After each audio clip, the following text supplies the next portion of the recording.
here, Bob on Bass. Thanks for joining me on my channel today. Please don't forget to hit like and subscribe. Today we're going to talk about learning the notes on the neck.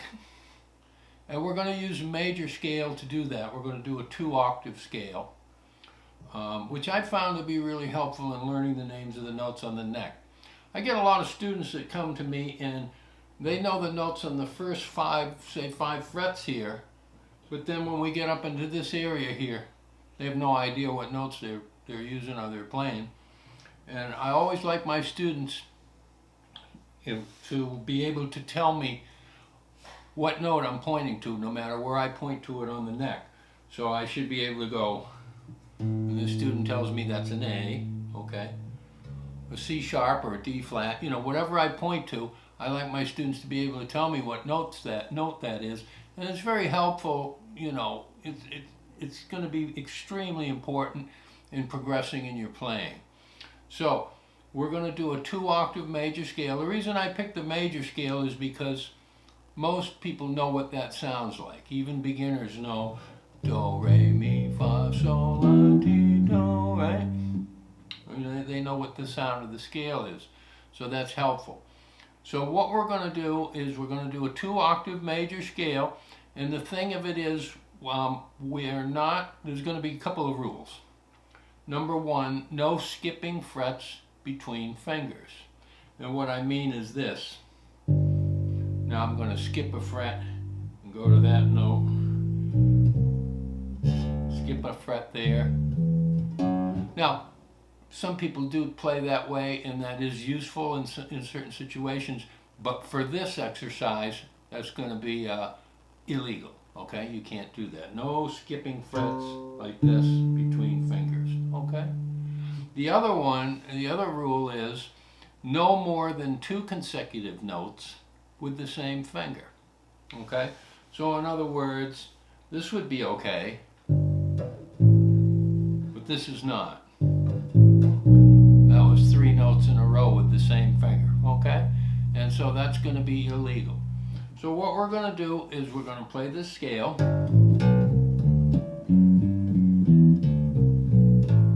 Which I know most of you can do with no problem. And we're going to say the notes as we play them. G, A, B, C, D, E, F sharp, G. We can keep going. A, B, C, okay? We can go back down, B, A, G, F sharp, E, D, C, B, A, G. We can even go down to F sharp, back to E, down to E, because those are all part of the scale, right? Then back to F sharp and G, okay? So now we're going to do it 2 octaves. And this is how basically I learned the notes on the neck, and I think it was really helpful to learn this way, and I'm sure it'll work for you too.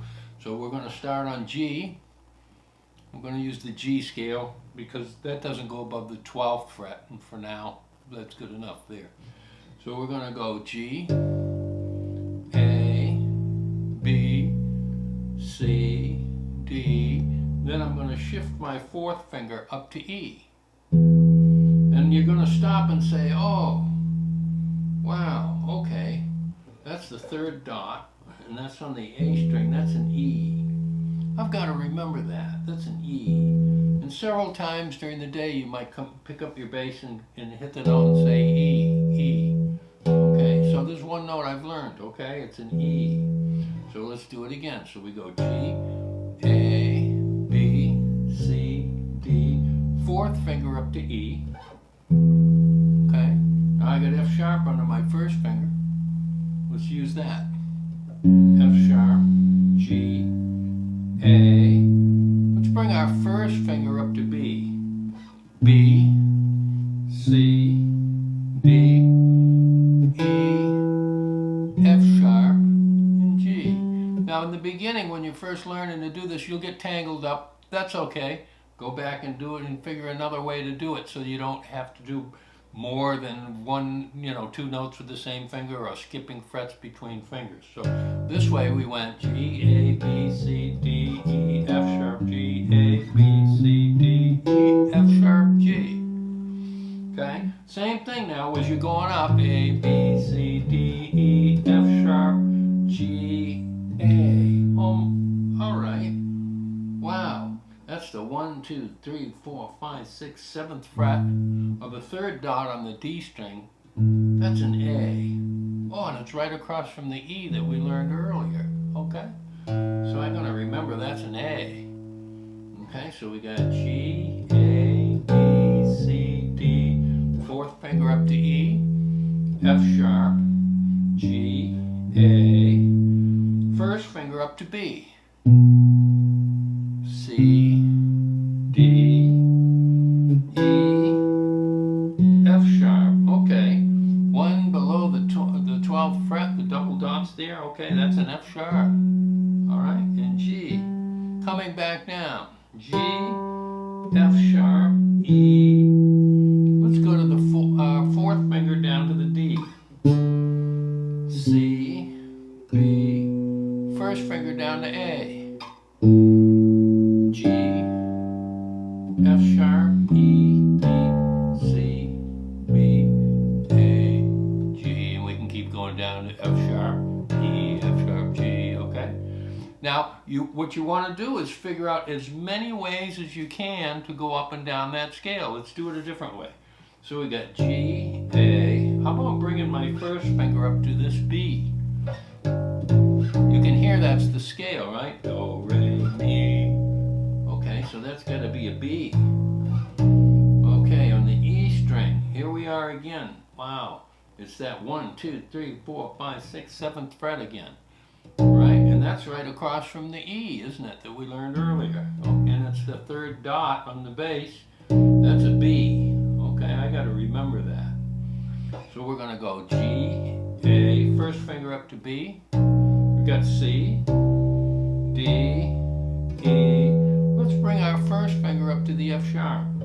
F sharp, G, A. Now we're right, all set to get up to that G. B, C, D, E, F sharp, G. Let's come down a different way. We got G, F sharp, E, B, C, B. How about 1st finger down to A?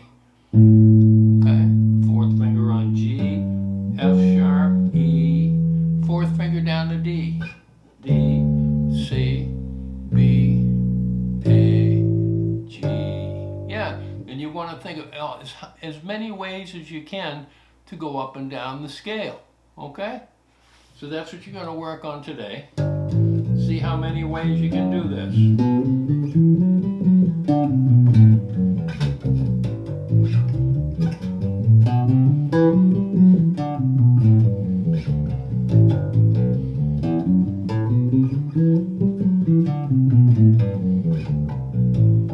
Until it's nice and even and smooth and you can feel it under your fingers, the pattern. And then all the scales are pretty much the same once you get one down, okay?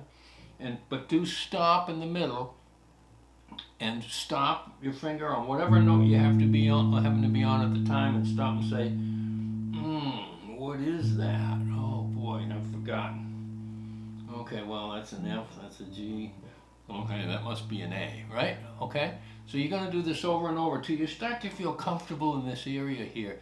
And you never know when I might see it. I'm going to point to a note on your neck, and you're going to tell me exactly what that is, right?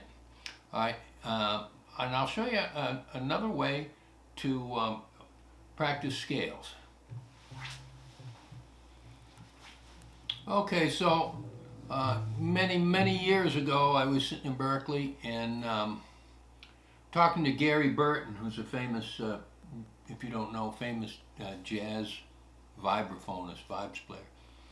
And he was saying, he said, I go by the practice rooms and all the students are going up and down their scales and all that, which is great. He said, but I can't remember when the last time was that I did that in a tune. So what I like to do with my students you want to try this, you'll enjoy doing it. This is kind of a more fun way to practice your scales. So what we do is put on a backing track in this case, and in this case we're going to just use a G major 7 and can't use any notes, no approach notes or anything. We're going to limit ourselves just to the notes in the G major scale. Of course you can do this with any major scale, but for today, just for, you know, for our purposes, we're going to use a G major scale. And just play around on it. Make up nice melodies. See what you can do. Okay? It's a little more fun than just going up and down scales. But you want to do that, and then, you know, this is even better. So let's put on the backing track and we'll play around with that.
You get the idea.